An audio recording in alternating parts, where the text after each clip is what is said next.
Welcome to Culture by the Uncultured. We are your hosts, DJ and Taylor B. Unfortunately, this week, Sam is feeling super out of it. He's actually having some physical issues. So just send you guys his love and prayers and, hope he gets better well soon and can come back. With that being said, we're going to have probably a pretty short show for you guys today. We're going to touch on a couple things in the gaming world, anime world, little bit of sad news, but hopefully we can gain something positive from it. We're going to start with the sad news first. In the world of gaming, unfortunately, a pretty big YouTuber by the name of Etika passed away recently. He went missing a few days ago, and then shortly after that, the police found his body. He had pretty much a history of mental issues dating back to October. It pretty much started off with him uploading hentai onto his YouTube channel. For those of you that don't know what hentai is basically like anime porn. For those of you who don't know what anime is, get some culture. Anyway, from there, he pretty much had episodes, started going on Instagram Live. He was doing Twitch reactions and stuff like that, trying to find other platforms. I think he made another YouTube channel and he pretty much did the same thing, got some followers, and then uploaded hentai again to get the channel deleted. He had quite a few risque tweets. He had an interview with somebody, and he was basically saying that he was the Antichrist and that he was the bringer of death and all that. And the person that was interviewing him didn't want to mess with him before because he was afraid of him because he always knew something about it or something. There's a lot of weird stuff. He had about 845 subscribers on YouTube, so the kid was succeeding clearly to some degree. He was 29. I guess he's not a kid, but a young man. From there, I guess he eventually dropped a video. It was basically a suicide note. He seemed pretty accepting of it all. Didn't really, he just seemed fine and okay with it. What his decision was, I don't know the details about exactly what he did to commit the deed, and I don't know if the police report has already been released for that or not yet. It's just been confirmed that he killed himself. Obviously, with that kind of situation, mental illness and mental health is a very big deal. So that being said, I guess we're just going to talk about mental health and mental illness in general, and maybe some things that we can do to combat that stuff. I don't know. What do you think, DJ, about the whole situation? My feelings on Etika, obviously, it's just one of those things. It's a sad loss. It's something that we never want to see, regardless of whether it's in the gaming community, if it's in the movie community, whatever sort of community it's in. It's a tragic loss. Yeah. It's very difficult to talk about it. Not difficult in the sense that I get choked up, but difficult in the idea that there are people out there that are always struggling with this sort of issue. There's people out there that have this issue to this day that just feel like they don't have the will to live or the will to go on.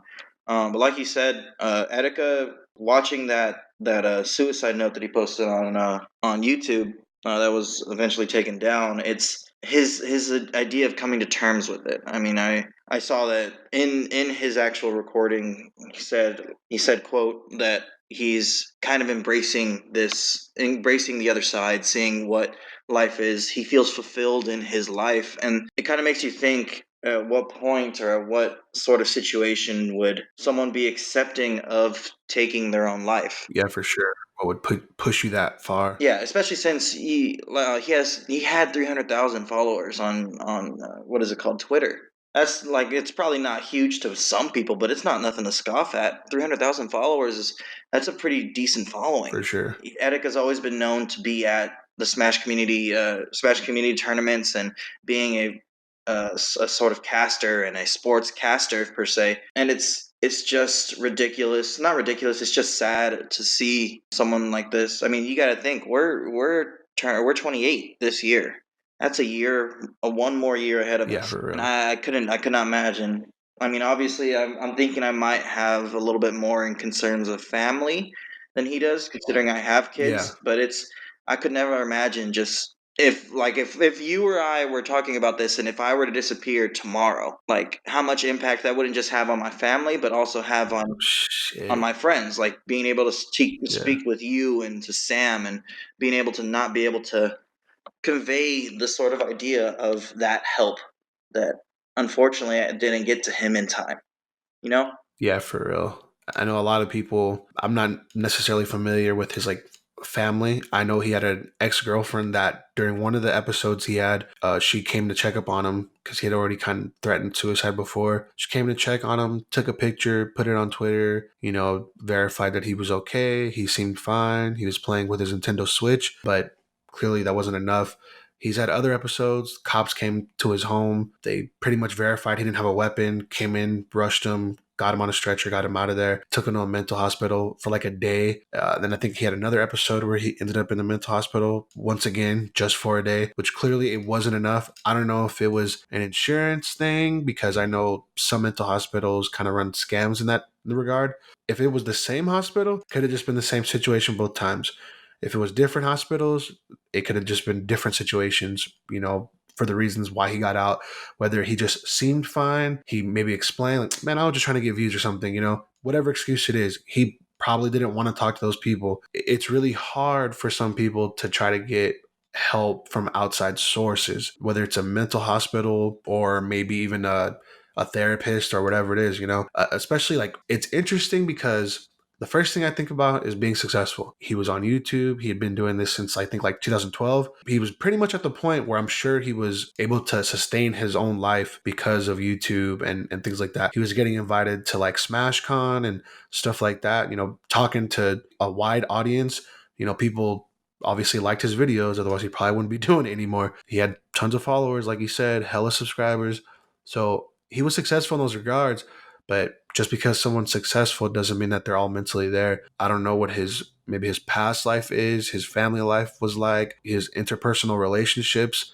Those things might have been what was dwelling on his mind more than his success or his fandom or anything like that. And another thing is in the Black community, it has been like it's getting talked about more and more, which is great, especially like in hip hop music. You're getting that push for like get help, like like nobody wants to talk about the mental issues and mental instability when it comes to the Black community. So I know for as a Black man, it is definitely hard to want to put yourself in that position, put yourself out there to get help from a therapist or from whoever. So he may have also been facing that. Like, I don't want to talk to y'all and I'm not trying to really let people know how I feel or something. When he said about the making peace, it's interesting because, like other people who have committed suicide, sometimes it's just like a super sporadic episode. You hear something about like, something kind of tragic. There's not really that. What's left is like kind of I'm okay with this. I'm gonna do this. I'm excited to see what happens. It's not really like that. It's usually more dark. They took a bunch of drugs, so they didn't even leave anything or say anything or have their estate set up or anything like that. Who was it? Junior Seau? He just like drove and like hit something. Is that how he died? I'm not sure about Seo's death. It's been so long. Okay. Yeah, I know it's been a while. But most suicides are usually just tragic in nature. It's not necessarily always like there's a will or some like video left behind where the person seems like they're okay with it. It's usually kind of like a spur of the moment decision and it happens.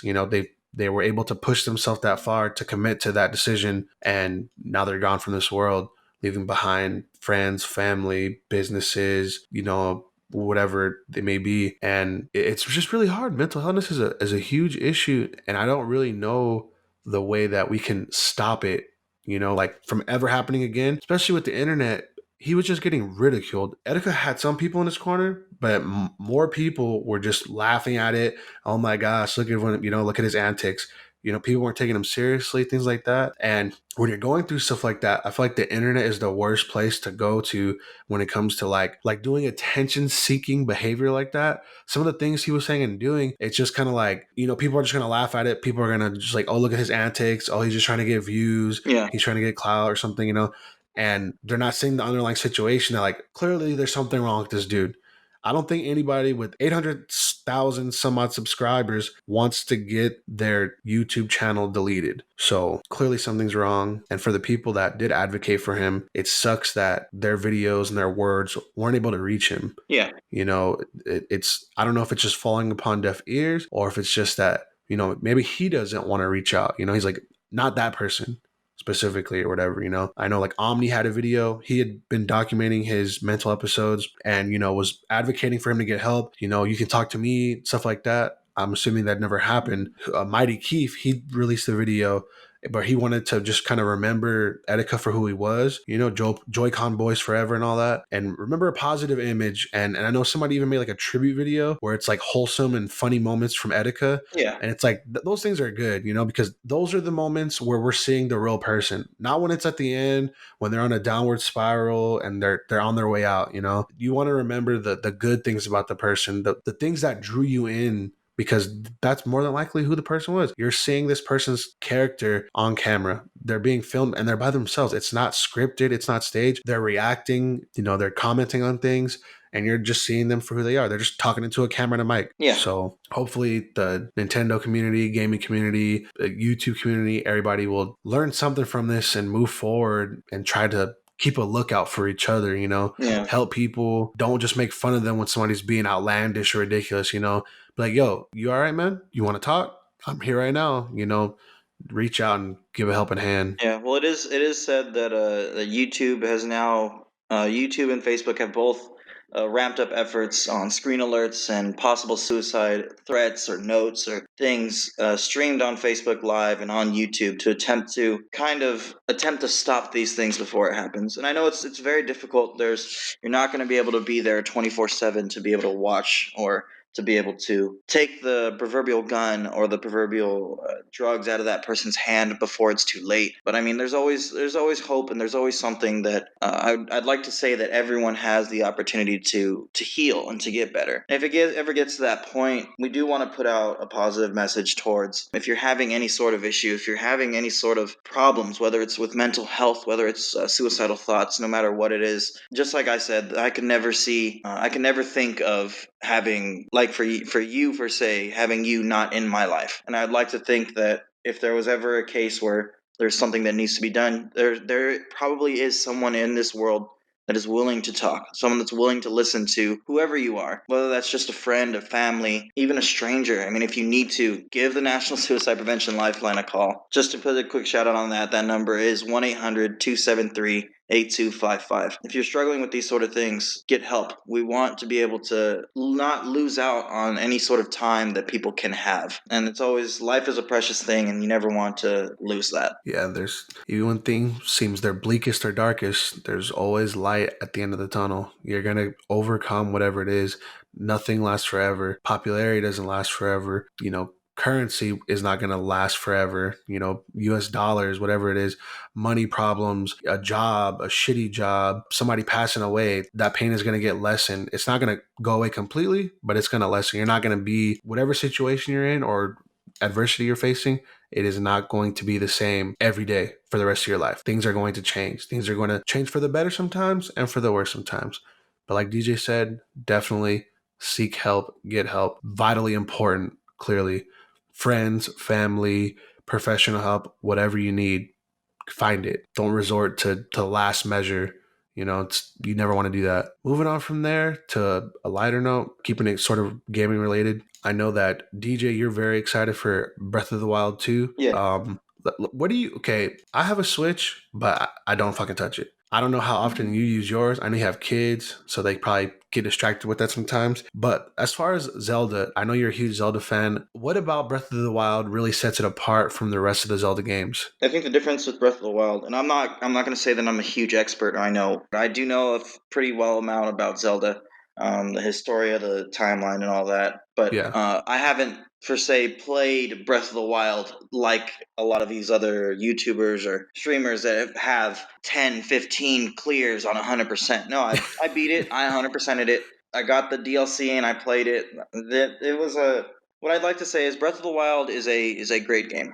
People wanted to consider it the Skyrim for Nintendo, and it does have that type of Oh, replayability. wow. It is a fun game. It's open world. It's very Nintendo. They have a good way of showing and paying homage to the series. There's a Mm-hmm. lot of Easter eggs. There's a lot of things that you can just go in and explore and find something about the lore of the story. Okay. So I think Breath of the Wild is a good game, a really good game. Obviously, one of the top games of the year, of that year per se. And Breath of the Wild 2 has me hyped because a lot of people had already assumed or had already said that this was coming off of the Twilight Princess timeline, and it looks like it. It definitely does, and I'm excited about it because it's bringing it back to kind of that Ocarina of Time and Majora's Mask type of feel. It's interesting.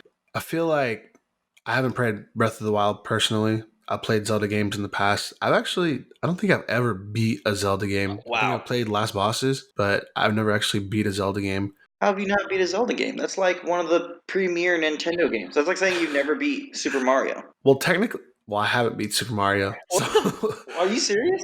well, I've never owned my own Nintendo for most of my life. This is the first, besides like a Game Boy, this is the first like Nintendo console I've owned myself. Hmm. Like not my brothers or like our friends.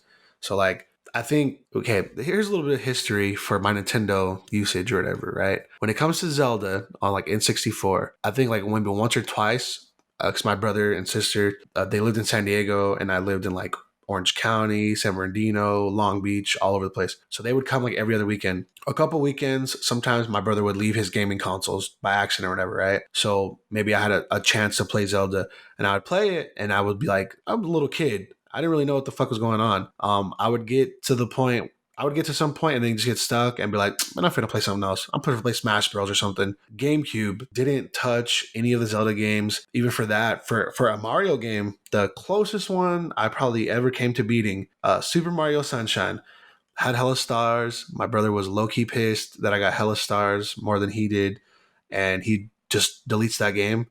I think I had like 40 or 50 something stars, and he was barely like 12 or 20. So I was way further ahead than he was. He didn't really like that too much. Nintendo Wii once again didn't touch no Zelda game on there. I don't think I ever played a Mario game in there. Like I didn't play none of the Super Mario Galaxies or anything like that. Just Smash Bros. Wii U, same thing. Smash Bros. I just had the DS and stuff. Playing Smash Bros. Playing Pokemon. Get over it. Sell that shit. Get the fuck out of here. Now for the Switch, I do want to get Breath of the Wild because I've seen some gameplay and the game looks great. Absolutely right. It looks breathtaking. Yeah.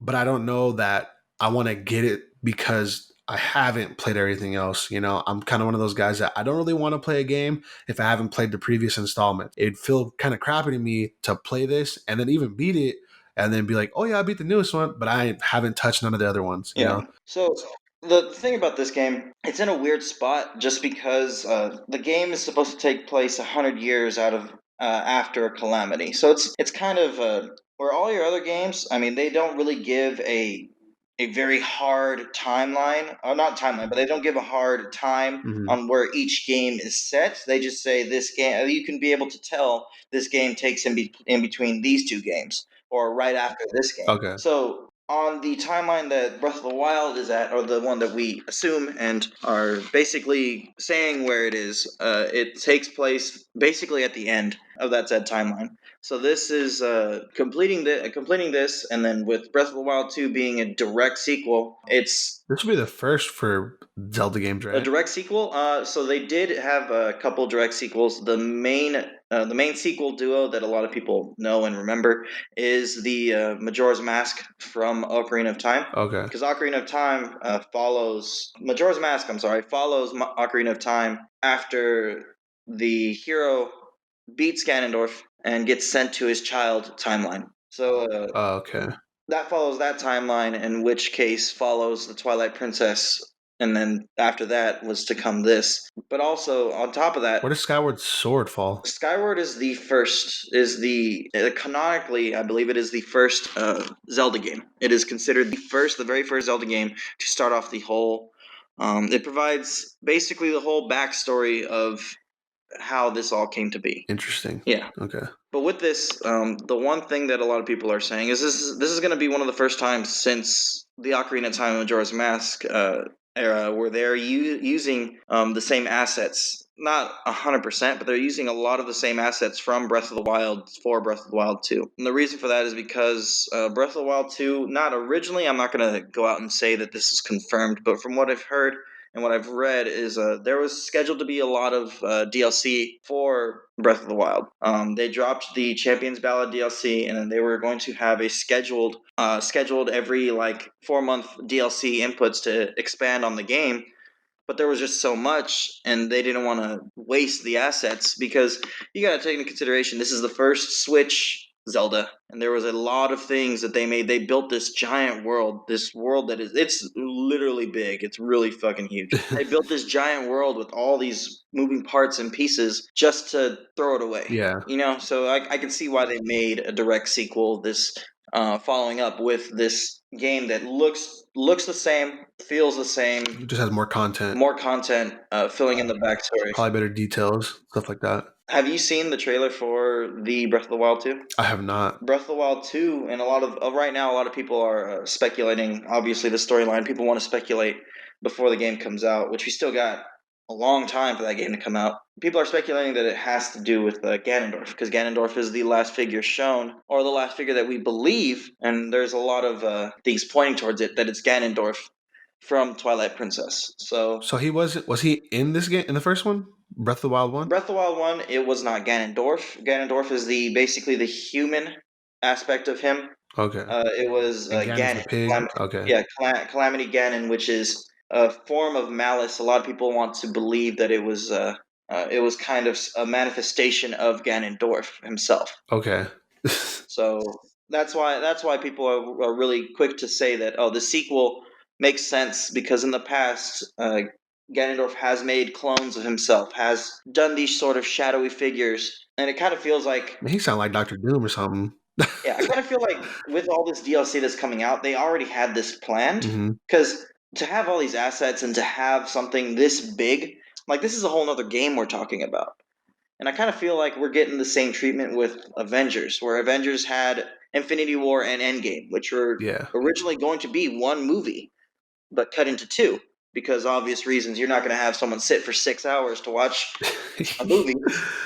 Those days are long gone. Yeah. So I think we're getting the same treatment. Breath of the Wild and Breath of the Wild 2 are, if I think they were intended to be one game, but in the interest of time, in the interest of providing a solid backstory, I think Nintendo kind of cut a lot of the end game and put it towards DLC, and then decided against it, which I'm all for. I would rather get a brand new game than get 6 DLCs that I'm gonna pay $20 for. For sure. I fucking hate DLC. And lose half of your fan base in the process. Yeah, for sure. Yeah. Another game that I'm sure you're familiar with, but that I'm definitely playing right now, is Borderlands 2. Yeah. Borderlands 2 just had DLC come out. I believe it's called Fight for Sanctuary. I haven't got through the whole thing personally. I don't know why the fuck I did this. So I deleted all the characters I had and decided to start a brand new character, because I had a level 48 commando. I won't get into all the details about that stuff. And I made a boosted psycho. So he started off at level 30, which is supposedly around the time you'll end the game if you just play the game all the way through normally. That didn't really sit well with me, so I decided to delete that and my old character, because I thought my old character sucked.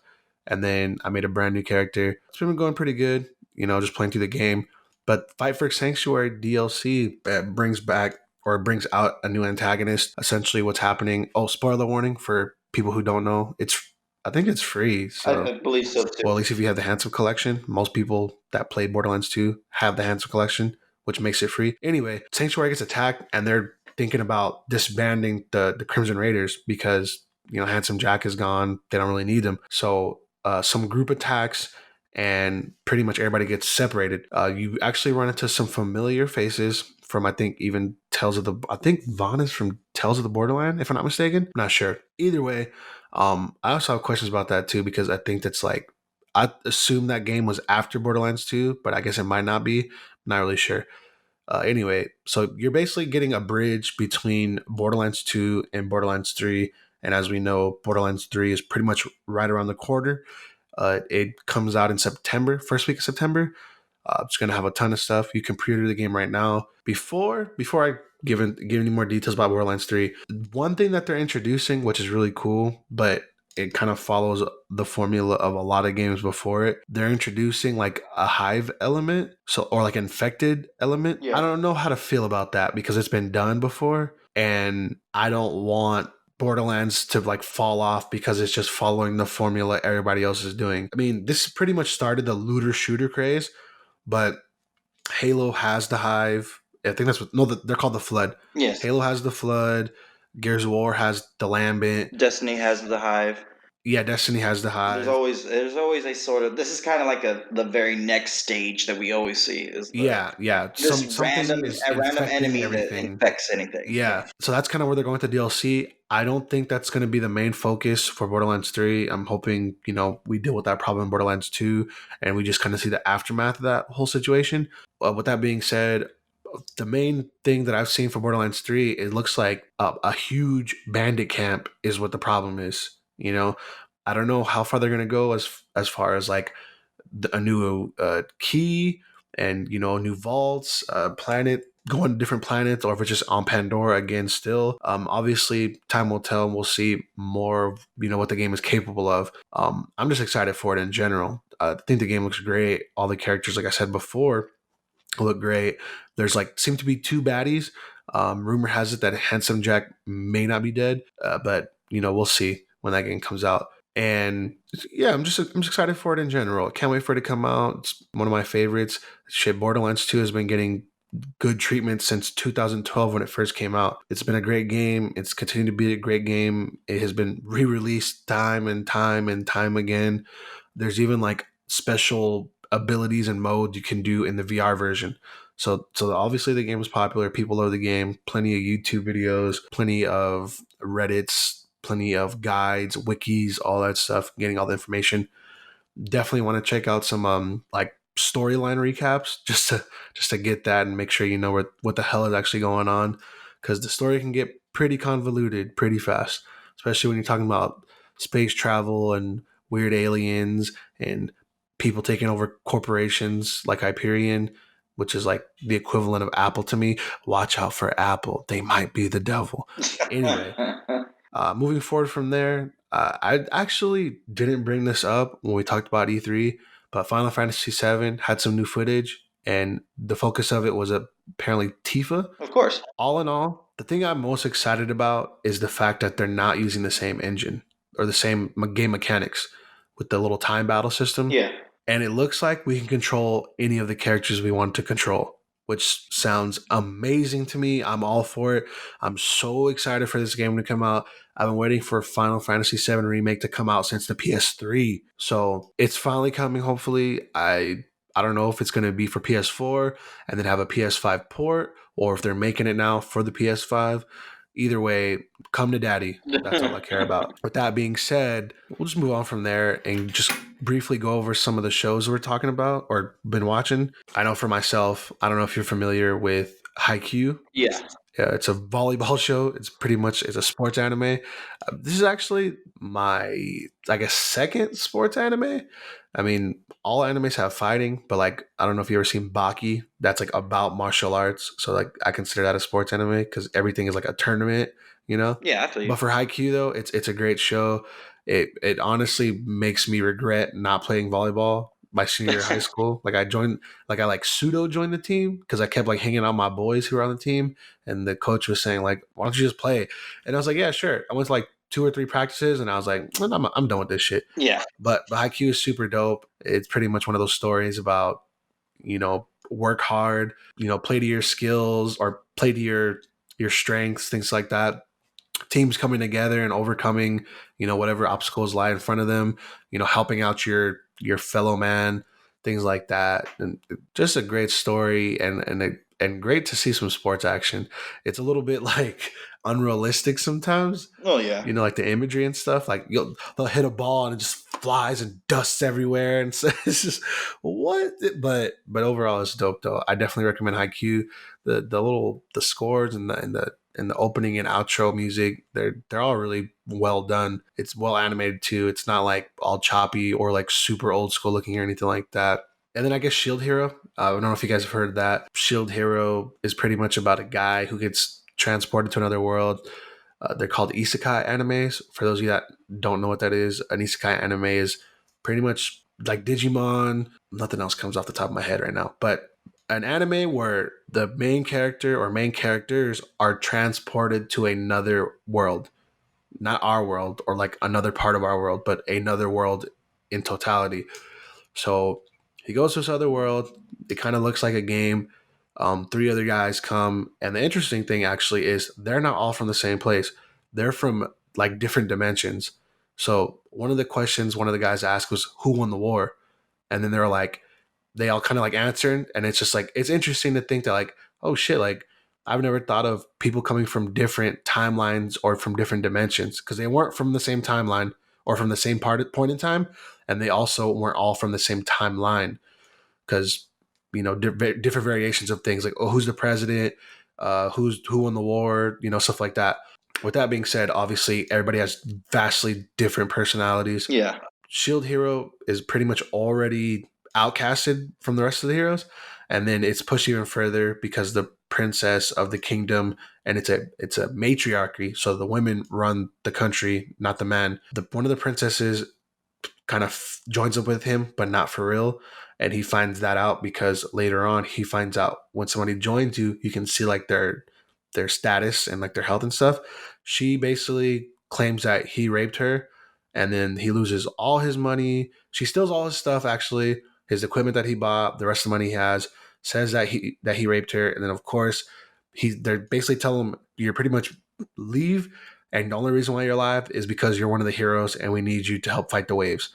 But it's a great story. He pretty much just accepts it and takes on this like fuck everybody role. So it is pretty good. It's really good. I definitely recommend watching it. It's not. He doesn't try to be like super politically correct. He pretty much once makes up his mind, he pretty much stands by it. And it's up to the people that did him wrong or that he doesn't trust to prove to him that he can trust them or whatever, right? It's a Yeah. great show, great themes. It has a little bit of that harem thing going, which is not super cool to me, but whatever. Yeah, that's pretty much what I've been watching for the most part. And of course, reading My Hero Academia. Stick pretty close to up to date at all times, just so I can know what the fuck's going on and see the cool shit. Also support the official release. That's very important, especially if you want your anime to prosper or manga. I mean, that is support the official release. Make sure you're watching from places where like views count and it helps them get ratings. And reading, if you're going to read online, cool. But if you're going to read online, make sure you support as well. Like otherwise it's not going to keep going. What about you, DJ? What's something you might have been watching, reading, and stuff? So I'll go ahead and get reading out the way, just because I have had a little bit more time to read, as opposed to actually watch anything. I'm over here in San Diego right now on vacation of sorts. Whoop, whoop. But while I'm Crazy adventure last night. yeah, a very good adventure last night. Anyway, so I've been reading My Hero just to catch back up, have something to say in these sort of situations. Just because I know that you said to catch back up, and I'm right now. I'm at, I believe it's 220, if I remember Damn, we been correctly. reading. So I caught back as much as I can. A lot of it was just a refresher, but yeah, I've been reading My Hero just to keep up to date with what's going on in the storyline and what's happening right now. As far as watching, it's funny that you say sports, because I actually, so back in the day, I say back in the day, but I really mean like 2011.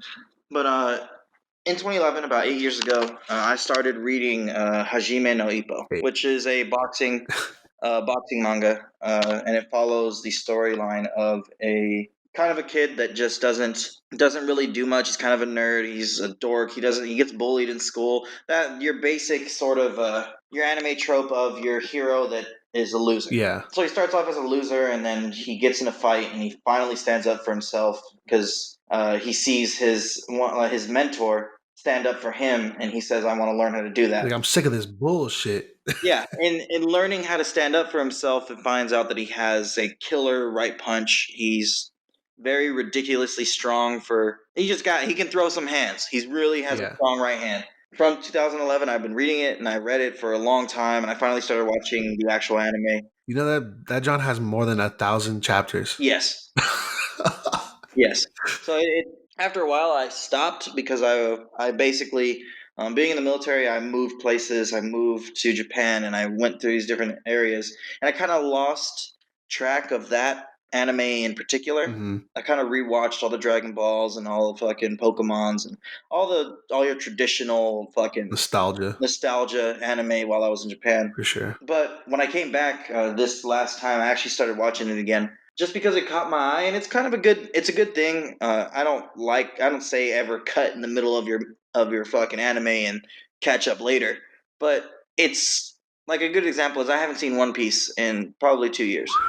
I'm pretty sure there's going to be a lot of shit that's happened that I can just sit and binge watch with my kids at any For moment. sure. So I mean, it's the same thing. I kind of caught back up. I'm not 100% caught up of what it was. I think I saw maybe 10 episodes, and I kind of like that sort of storyline. It does give the same sort of tropes that any sort of sports anime does give. Boxing obviously is a little bit different than volleyball, so you don't have to worry about action shots that much. Punching somebody and having them spin fucking like 50 times might be a Might be little a bit of stretch. yeah, Yeah. a little bit of a stretch. Yeah, for Yeah, sure. so I've been watching Hajime no Ippo, and then on top of that, I never really have the opportunity to see the more darker animes, and just because I have 3 kids, youngest of which being 1, so I really don't get a chance to see any of these hardcore, like blood everywhere, gory animes, and I heard all the controversy with Goblin Slayer. Oh my god. When I was on deployment, we had a group of people that would watch it on in the lounge, like for the whole time Yeah. during their whole off watch time. So I never got a chance to sit there and watch it with them, and I was like, oh fuck it, I'll give it a shot. So I think I got like first of all, the first episode is Oh, fucking yeah. ridiculous. Not ridiculous in the fact that it's not ridiculous in the fact of all the stuff, but if you've read Goblin Slayer, if you've heard of the controversy that surrounds it, the very first episode basically has a rape scene, Yeah, and for something that's already super gory and already has that sort of idea, it is a very it's the definition of a graphic novel, basically. shit. I liked it. I mean, I liked it for the fact that it's been a while since I've seen something like this. And I think in this day and age, unless you're going specifically for finding a bloody or gory anime, you're gonna see a lot of it kind of toned down in Yeah, mainstream for sure. nowadays. Censorship and, Censorship and just yeah, I mean deviating from the main even story. now finding something like that in the mainstream is going to be a little bit harder. Goblin Slayer now has a cult following, and it's becoming pretty big. Obvious reasons. It's a really good read. It's a really good watch. I would definitely recommend it, For sure. but just make sure your kids aren't around when you're watching it, Yeah. or your Don't want to parents, because they might not like that either. Oh shit! I forgot to mention this, but yeah, I watched Goblin Slayer as well. I also watched Made in Abyss. That was an interesting show with the idea.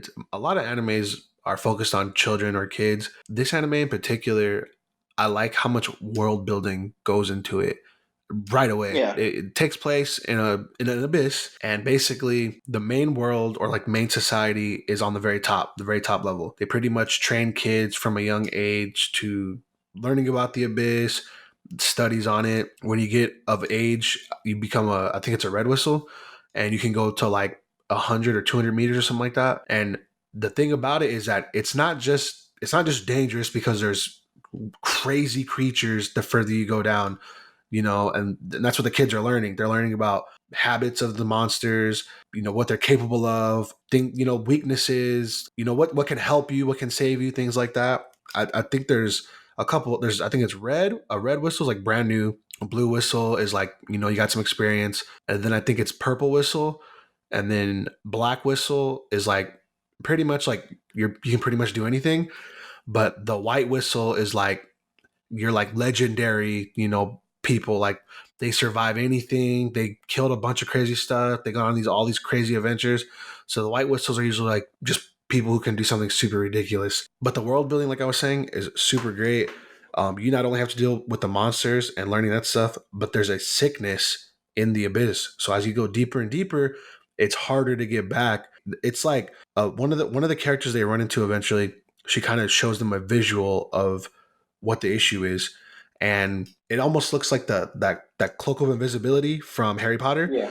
Her and this robot boy, it doesn't affect him because he's a robot boy, and she shows like this cloak of air, and she's like, look, she's already, or he was already affected by the poison or whatever it is. This fucked up white whistle, he's like been experimenting on kids and stuff.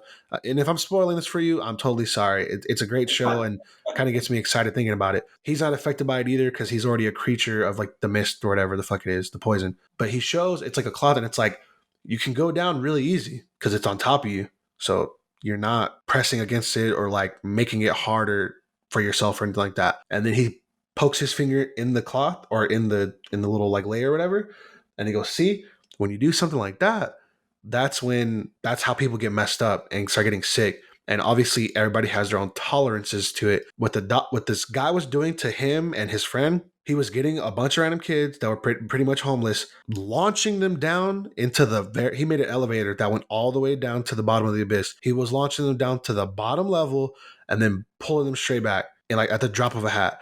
And then the one kid transformed into some like weird creature, but like pretty human looking. And his friend turned into like this like sludge monster, super messed up. But show is great. Lots of interesting creatures.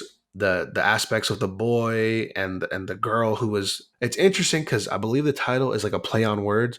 It's called Made in Abyss, and I think it means like maiden, like a woman abyss, because this girl who was the main character, she was born in the abyss and she had to come all the way back up. So I don't know, she's not immune to the poison, so I don't think that's what it is, or at least I don't think she is, because she hasn't tried to go back up. But there's obviously going to be something that, escalates from this, because Made in Abyss, she's looking for her mother. That's like the point of the show. A lot of animes do that. Their parents went away when they were young. They went on an adventure. They're the leader of some rebellion or something, and they want to meet their dad or their mom or go after them, whatever. And this show pretty much follows the same formula. The boy is in a picture and has been kind of talked about by the mom and like leftover recordings and letters, and he wants to find out more about himself because he doesn't know anything either. He is learning all these things, like his skin he's really strong.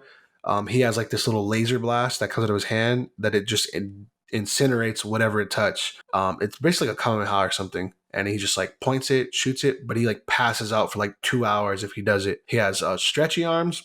It's really weird because they said he has a penis that works, even though he's like a robot boy. I don't know what that's about. This creature tries to like stab him at one point, and like it just leaves like little bruises on his belly button. So it's pretty interesting. It's clever. It looks great. It's animated very well. It almost reminds me of like who's that guy that does Howl's Moving Castle, something Miyazaki or something like that? Oh, I don't know his name off the top of my head. Oh shit, yeah. He does like My Neighbor Totoro and all that stuff. It almost reminds me of like that kind of quality of animation. It's really good. It looks really beautiful. Tons of great, dope visuals. But moving on from anime, last thing, just really wanted to go over real quick in the world of movies. Spider-Man Far From Home is about to come out.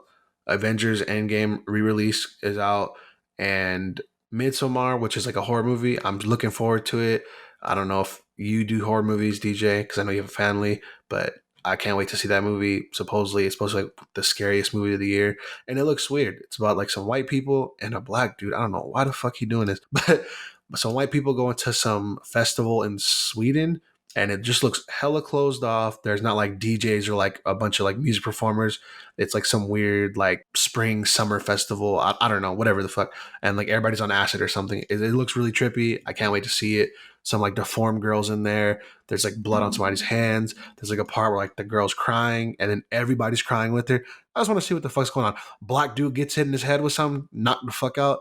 Why are you there in the first place? I don't know. Anyway, so for Endgame and for Spider-Man, real quick for Endgame, give me your thoughts, because I know you weren't here when me and Sonny and Sam talked about that. So Endgame, loved it. It was a great 3 hours, definitely worth the time. I think it kind of they explored as much of the avenues as they could, and I think that they definitely focused a lot on trying to close out a lot of storylines for the characters, and obviously this is an obvious passing of the guard. It was a good representation of the of a good ending, I guess you can say.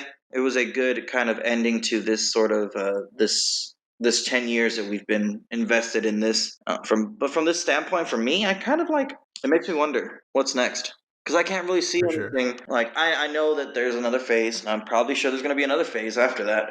I know that they've already confirmed a whole bunch of stuff. I know that there's going to be another Guardians and another Spider-Man. And, of course, Disney's not just going to let this die. And I know that Marvel is going to go into someone else's. It's probably going to... It's going to continue, and it's going to go with another story, and it could be great. It could be. But at this point, I think after going through the first 10 years, you kind of go through that sort of phase where you grew up with a lot of these characters. Yeah. And the actors and actresses too. Yeah, with the characters, the actors, the actresses. I know one thing, huge spoiler warning, if you have not seen this movie, I don't know how you haven't. It's been out for 2-3 months now. But if you have not seen this movie, I mean, obviously my wife was devastated about, she's not a huge Marvel fan, but she's devastated about Iron Man. Mm-hmm. And it's kind of that sort of idea of, I don't know how I can feel about not seeing Robert Downey Jr. or how I can feel about not seeing Chris Evans. It's just one of those things where it's different, you know? Yeah, for sure. I mean, even something as not seeing Scarlett Johansson, she hasn't been a huge character as per se. She got her own movie, but still not seeing these characters, not seeing like losing these actors and actresses. I'm not saying I'm skeptical. I mean, obviously, I love Tom Holland as Spider-Man, and Oh, I think we lost him. All right. I'm pretty sure what he was trying to say, you know, he loves the characters. I love the characters. Black Widow, unfortunately, she died in the last movie in Endgame, and you know she's been in Iron Man 2, Captain America: Winter Soldier, the Avengers movies, of course, and I think that was about it. I think that with her gone, with Chris Evans gone, with Tony Stark, Robert Downey Jr. gone, you know, we're gonna be missing kind of like a heart and soul of a team, you know. So we'll see if the movies can prevail without them. You know, we'll see if any of them come back, you know, for somewhat extended roles or not extended roles, etc. When it comes to Spider-Man, I'm sure we're all looking to see if one, if Mysterio is lying, and two, if the multiverse thing is real or not. Because if it's not real, that totally kind of stabs you right in the heart, because now you introduced a universe or the multiverse theory, and now the multiverse theory is gone if it's not real and he's just from our world and just fucking around with Spider-Man or whatever. Hopefully that's not the case. We'll find out when the movie actually drops and we can actually, you know, see it for ourselves. yeah. Oh wait, DJ, you're back? For some reason, my computer just went on sleep mode by itself. Okay. I wasn't even or anything. Okay. I was about to wrap up anyway, but real quick before we go, Team Iron Man or Team Cap, and why? You put me in a very awkward situation. They both have their meanings and their reasons and their ideas. It's kind of that sort of you can't have powers unchecked kind of idea. Yeah. But at the same time, it's kind of like who are we to, like, I'm saying we as in who is the government to be able to control these things that they can't fathom, you know? Yeah.